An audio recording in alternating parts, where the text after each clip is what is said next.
Hello, dear student. I am Jaswindra Yadav. Today's converse of Thales theorem आपको teach की जाएगी, आपको समझाई जाएगी. Clear? Now, student converse of Thales theorem, converse of BPT. आप नाम दोनों समझ चुके हो. BPT, converse of Thales और BPT एक ही है. थेल्स हमारे मैथमेटिशियन हुए हैं, उनके नाम से ये थेल्स थ्योरम है. और PPT basic proportionality theorem. Converse of PPT हम आज करेंगे. Statement: if A line divide any two sides of A triangle in same ratio then the line is parallel to the third side, then the DE parallel to the BC, third side is BC. Clear? Statement समझ में आ गई बच्चों? Now given in triangle ABC a line DE divide two parts AB and AC at point D and E, and AD upon में DB and AE upon में EC. ये हमें ratio given है. AD upon में DB is equal to AE upon में EC. Clear student?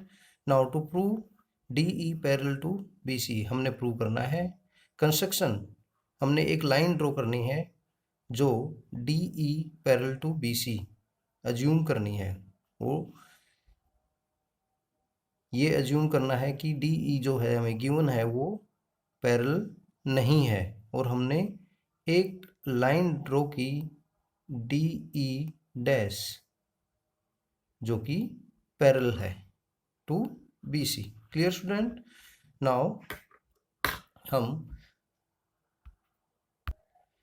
we assume that DE is not parallel to BC. So हमने construction से किया है DE dash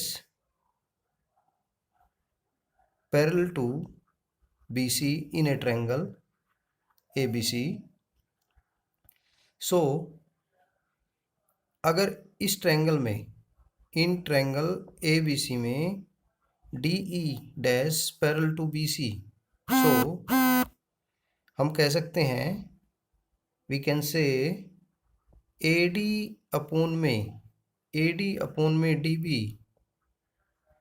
that is equal to AE dash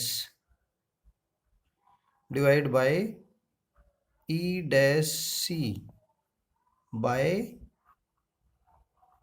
BPT. Clear student?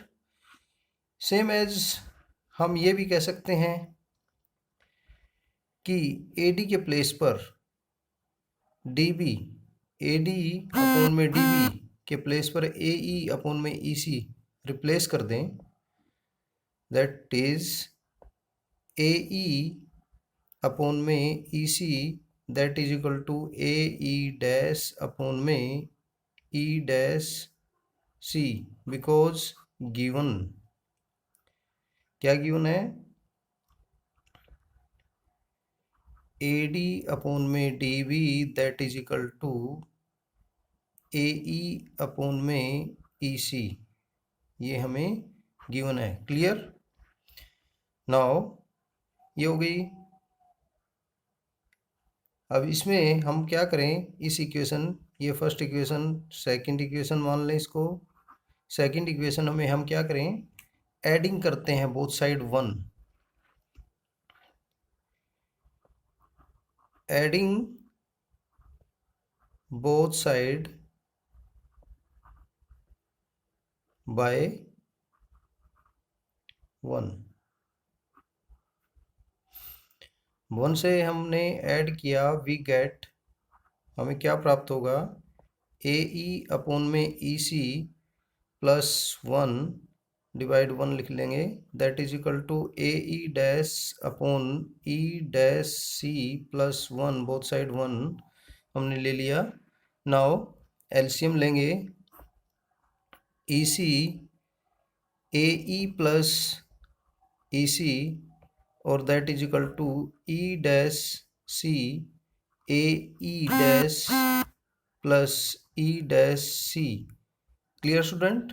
अब देखेंगे आप ए E plus E सी क्या बन रहा है, ए ई प्लस ई सी ए सी बन रहा है, और A E dash plus E dash C ये भी ए सी बन रहा है। तो दोनों को हम ए सी कहेंगे। A C divide by E C that is equal to A C divide by E dash C. तो दैट इज, यहाँ पर देखेंगे ए सी अपॉन में दोनों इक्वल है, तो से हम कह सकते हैं so E C that is equal to E dash C. Clear student? यहाँ पर हमने E C is equal to E dash C कर दिया। इसका मतलब क्या है कि जो ई और ई डैश है वो दोनों क्या हैं, so E and E dash both are क्या हैं, कोइंसाइड। मीन्स एक ही पॉइंट पर हैं दोनों, ई डैश भी यहीं पर है और ई भी यहीं पर है, यही पॉइंट एक ही पॉइंट पर हैं दोनों। क्लियर? तो इस प्रकार से हम कह सकते हैं कि D E dash parallel to B C है, तो D E parallel to B C है, तो ये हमें गिवन है बाय कंस्ट्रक्शन। बाय कंस्ट्रक्शन हमने दिया है ये। तो ई और ई डैश दोनों एक ही पॉइंट हैं, तो हम यहाँ कह सकते हैं so D E parallel to B C. Clear student? Hence proved. जो हमने प्रूव करना था वो प्रूव हो गया। क्लियर? यही हमने स्टार्टिंग में क्वेश्चन में प्रूव करना था, to prove D E parallel to B C. Clear student? Now मेरे वीडियो को शेयर कीजिए, सब्सक्राइब कीजिए, लाइक कीजिए और साथ में बेल आइकन को भी दबाइए। Clear student?